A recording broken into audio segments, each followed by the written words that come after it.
la team, bienvenue dans votre revue sportive avec une actualité encore bien chargée.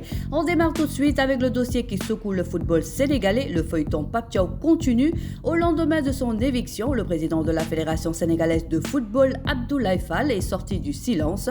En conférence de presse, il a évoqué une rupture totale de confiance entre le désormais ex-sélectionneur et les dirigeants fédéraux pendant la Coupe du Monde. Selon lui, les tensions autour de la signature du contrat et le manque de communication ont clairement perturbé le fonctionnement de l'équipe avec, au bout du compte, des conséquences sur les résultats des Lions. Et ce n'est pas tout, selon l'observateur, Pape Thiaw devrait percevoir une indemnité de licenciement estimée à 240 millions de francs CFA, soit l'équivalent de 8 mois de salaire, un dossier qui continue de faire parler beaucoup.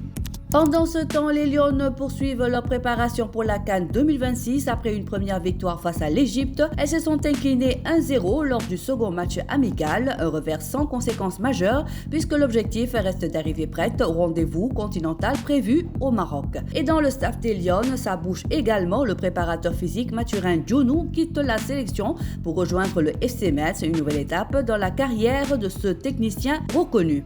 Direction maintenant les terrains de rugby, l'ASFA confirme son statut de référence en remportant la Coupe du Sénégal grâce à une victoire 17-7 face aux Panthères de Yoff. Un nouveau trophée qui vient enrichir un palmarès déjà rempli.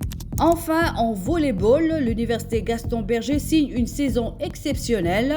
Après la Coupe du Sénégal, l'UGB décroche également le championnat élite homme au terme d'une finale spectaculaire remportée 3-7-2 contre l'ASFA. Chez les dames, Sococim Volleyball conserve son titre de championne avec une victoire nette 3-7-0 face à l'équipe de la police. Voilà, c'est tout pour aujourd'hui. Merci d'avoir été avec nous. Passez une excellente journée, gardez le sourire et surtout restez connectés. Le sport ne s'arrête jamais. À demain pour une nouvelle revue sportive.